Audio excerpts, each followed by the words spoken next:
The gospel of Saint Luke chapter 21। कंगाल विधवा का दान। उसने आंखें ऊपर उठाई और देखा कि धनवान अपना अपना धान भंडार में डाल रहे थे। उसने कंगाल विधवा को भी तांबे के 2 छोटे छोटे सिक्के डालते देखा। तब उसने कहा, मैं तुमसे सच सच कहता हूँ कि इस कंगाल विधवा ने उन सब से बढ़कर दान दिया है, क्योंकि उन सब ने अपनी अपनी बचत में से दान दिया, परंतु इसने अपने कंगालपन में से अपनी जीविका का जो कुछ था सब डाल दिया। युग के अंत के लक्षण। जब कुछ लोग मंदिर के विषय में बातें कर रहे थे कि वह सुंदर पत्थरों और मत्र की भेंटों द्वारा कैसे बनाया गया है, तो उसने कहा, इन वस्तुओं के संबंध में जिन्हें तुम देख रहे हो, ऐसे दिन आएंगे जबकि एक पत्थर के ऊपर दूसरा पत्थर ना रहेगा जो ढाया ना जाएगा। तब उन्होंने ये कहकर उससे प्रश्न किया, हे गुरु, ये बातें कब होंगी और जब ये बातें होने को हो तो क्या चिन्ह होगा? उसने कहा, सावधान रहो, कहीं तुम भ्रमित ना किए जाओ, क्योंकि बहुत से लोग मेरे नाम से आकर कहेंगे, मैं वही हूँ और समय निकट आ पहुँचा है, पर तुम उनके पीछे चले ना जाना। जब तुम लड़ाइयों और उपद्रवों की चर्चा सुनो तो भयभीत ना होना। इन बातों का पहले होना आवश्यक है, परंतु उस समय एकाएक अंत ना होगा। तब वह उससे कहने लगे, जाति के विरुद्ध जाति और राज्य के विरुद्ध राज्य उठ खड़े होंगे, भयंकर भूकंप होंगे, जगह जगह महामारी होंगी व अकाल पड़ेंगे, आकाश में भयंकर बातें और बड़े बड़े चिन्ह दिखाई देंगे।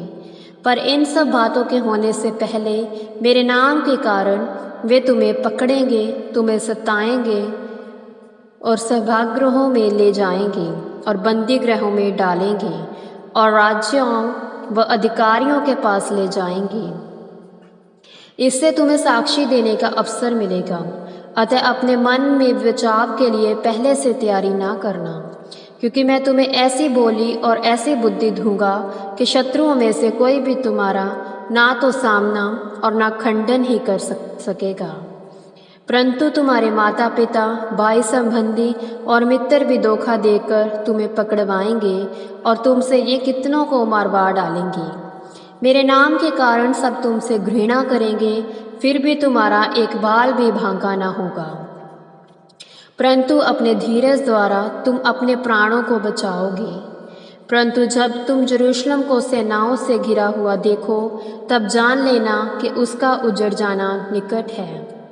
तब वे जो यहूदा में हों पहाड़ियों पर भाग जाएं, जो नगर के भीतर हों वे बाहर निकल जाएं, और वे जो गांव में हों नगर में ना लौटें, क्योंकि ये बदला लेने के दिन होंगे कि वे सब बातें जो लिखी गई हैं पूरी हो जाएं। उन दिनों जो गर्भवती हो और दूध पिलाती हों उनके लिए हाय, क्योंकि देश में बड़ा क्लेश होगा और इस जाति पर प्रकोप होगा। वे तलवार से घात किए जाएंगे और 7 देशों में बंदी बनाकर पहुंचाए जाएंगे, जब तक गैर यहूदियों का समय पूरा ना हो।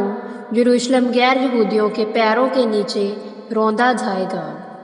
सूर्य, चंद्रमा और तारों में चिन्ह दिखाई देंगे और पृथ्वी पर जातियों के मध्य त्रास और समुद्र की गरज और लहरों के कोहलार से उनमें घबराहट होगी। भय और संसार पर घटित होने वाली बातों की प्रतीक्षा करते करते मनुष्य के हाथ पैर ढीले पड़ जाएंगे, क्योंकि आकाश की शक्तियाँ हिलाई जाएंगी। तब वे मनुष्य के पुत्र को सामर्थ्य के साथ बादलों पर बड़ी महिमा के साथ आते हुए देखेंगे। परंतु जब ये घटनाएं घटने लगे तो सीधे होकर अपने सिर उठाना, क्योंकि तुम्हारा छुटकारा निकट होगा।